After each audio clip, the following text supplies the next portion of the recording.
Assalamualaikum warahmatullahi wabarakatuh. Halo Sobat Podcast MTSN 3 Kota Padang. Saya Amelia, senang dapat berjumpa kembali dengan kalian semua.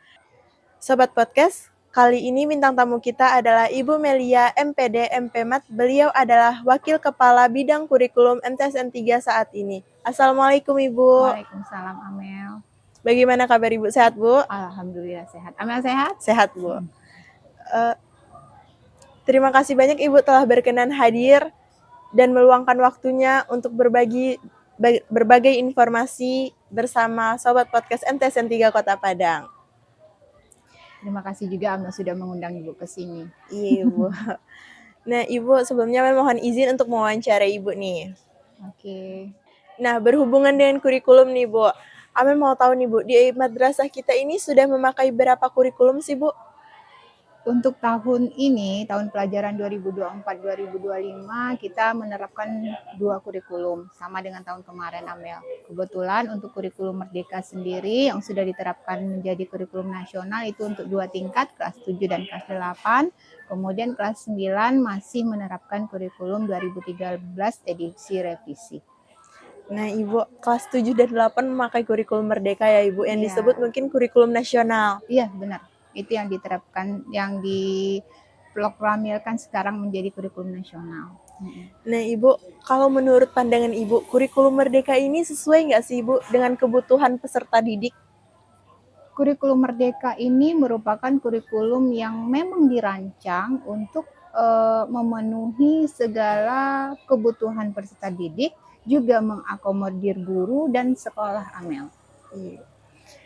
Nah Ibu, Amel juga mau tahu nih Bu, kurikulum Merdeka itu apa saja sih Bu karakter yang dibina atau diterapkan di dalamnya nih Bu? Sebenarnya banyak ya Mel ya, karakter yang ingin diberikan oleh kurikulum Merdeka itu kepada peserta didiknya. Tidak hanya di mata pelajaran, tapi sebenarnya kurikulum Merdeka juga mengalokasikan waktu khusus untuk pengembangan karakter ini. Itu yang disebut dengan P5, Project Penguatan Profil Pelajar Pancasila. Jadi adapun karakter-karakter yang dikembangkan dalam kurikulum Merdeka itu termasuk di sana ada kemandirian, siswa diajarkan untuk mandiri, berpikir kritis, bisa mengatasi tantangan yang ada dalam dirinya sendiri, bisa mengelola waktu, gitu kan. Termasuk juga kemampuan untuk karakternya bekerja sama dan gotong royong juga di itu. Jadi siswa diajarkan untuk bekerja dalam tim, nanti saling menghargai perbedaan, juga bisa dia mengkontribusikan ide-ide untuk kebaikan bersama. Selanjutnya ada kreatif dan inovatif juga dituntut di situ, sehingga siswa ini bisa menemukan ide-ide kreatif yang bisa dikembangkan menjadi solusi inovatif. Juga ada etika dan moral, juga dikembangkan karakter yang seperti itu, kepemimpinan dan toleransi. Itu sangat ditonjolkan dalam kurikulum Merdeka ini. Nih Ibu, Amel mau tahu juga nih Bu, satu lagi. Kurikulum Merdeka ini kuncinya itu apa aja sih Bu? Apa saja yang kita terapkan di dalam kurikulum Merdeka ini Bu?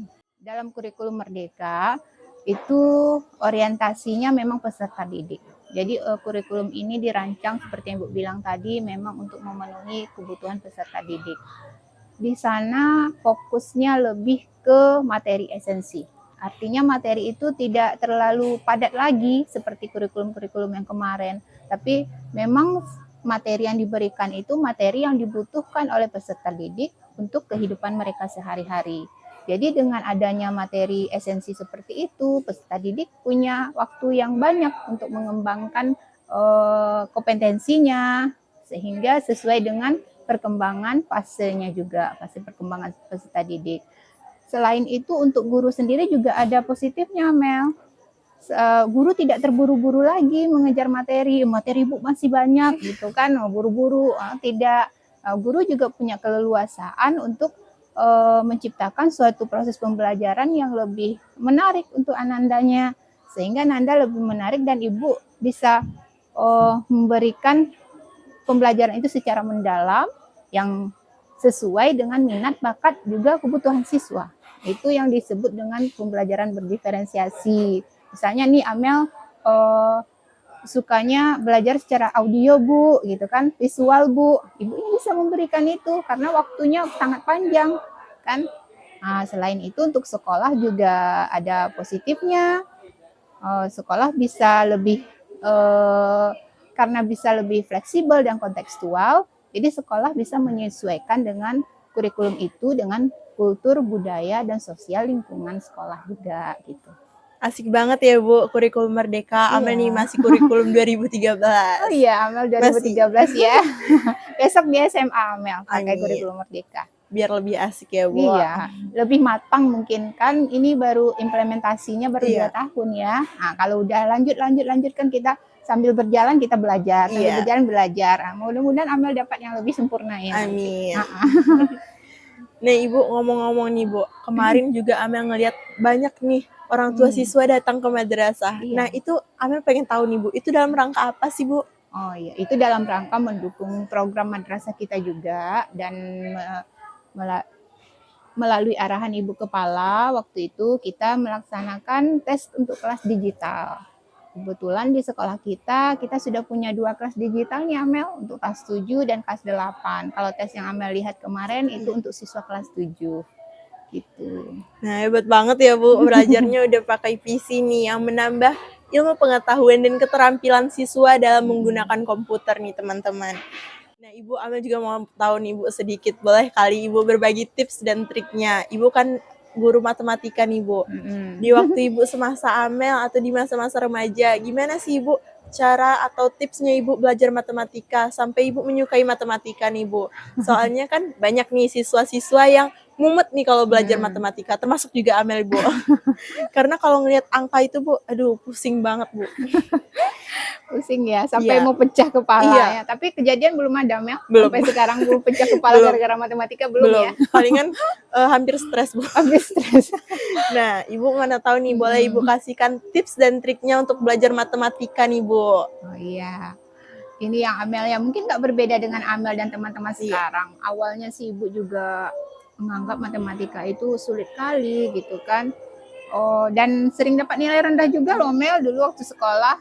Tapi karena kesulitan itu, akhirnya Ibu berpikir, kok bisa sesulit ini? Apa memang sesulit itu gitu kan? Kalau kita memang menganggap itu sulit, kenapa orang lain bisa, kita nggak bisa gitu kan? Akhirnya Ibu cobalah, Ibu dalami apa yang di situ. Misalnya kalau di matematika itu kan memang intinya rumus misalnya kan. Rumus itu kalau kita hafal kan kita sering lupa juga kan. Nih rumus ini asalnya dari mana? Makanya waktu guru menerangkan kita memang simak. Guru tuh pasti awalnya juga menerangkan itu. Ini rumusnya dari sini loh, dari sini loh. Contoh saja misalnya dibangun datar. Kan kita taunya mungkin dihafal saja rumusnya. Kalau untuk lingkaran rumusnya kelilingnya misalnya 2πr. Kalau untuk kubus nanti volumenya misalnya alas kali untuk kubus itu volumenya adalah sisi kali sisi kali sisi. Asal rumusnya itu dari mana gitu kan? Atau keliling misalnya contoh nyata, keliling lingkaran adalah gitu. Kalau kita hafal kan 2πr. Kalau kita lupa, kan susah juga. Tapi kita bayangkan keliling itu yang mana? Apa sih yang keliling? Oh, keliling itu kita berjalan dari satu titik, kita kelilingilah bangun itu, kita kembali ke titik itu. Gitu kita nggak akan lupa Mel. Jadi nanti kalau jari-jari, oh iya kalau keliling kata Ibu ini yang jalan. Jadi pada saat kita lupa pun kita ingat konsepnya seperti ini loh. Kita nggak terpaku dengan rumus aja. Jadi sesuatu yang sulit itu belum tentu mengerikan Mel. Kita dalami, kita masuk ke dalam itu, kita bersahabat dengan yang sulit itu. Itu dia. Masya Allah, terima kasih nih Bu tips dan triknya. Mana tahu nih teman-teman juga, dan itu bermanfaat banget sih bagi Amel yang kadang mumet. Itu Ibu pergunakan untuk diri Ibu gitu. Ya kadang Amel mumet bisa berbagi ya. Amin Ibu. Nah kadang Amel kan juga susah nih Bu di pelajar matematika. Nah berkat tips dan trik yang Ibu berikan nih, mana tahu nanti ke depannya lebih mudah lagi belajar matematika nih Bu. Mudah-mudahan, semoga. Terima kasih Ibu telah berbagi tips dan trik dan informasi yang bermanfaat di podcast ini dan bersama Sobat Podcast dimanapun berada. Nah, semoga informasi saran-saran yang telah Ibu berikan akan bermanfaat bagi kami. Sobat Podcast MTSN 3 Kota Padang, dengan meningkatnya tetaplah fokus pada tujuanmu, abaikan segala rintangan di sekitarmu, sebab kesuksesan itu adalah hasil dari ketekunan tak pernah menyerah. Saya Amelia, semoga dapat berjumpa kembali di episode berikutnya. Saya akhiri, wabillahi taufiq wal hidayah. Wassalamualaikum warahmatullahi wabarakatuh. Waalaikumsalam warahmatullahi wabarakatuh. Makasih Iya, Amel. Ibu.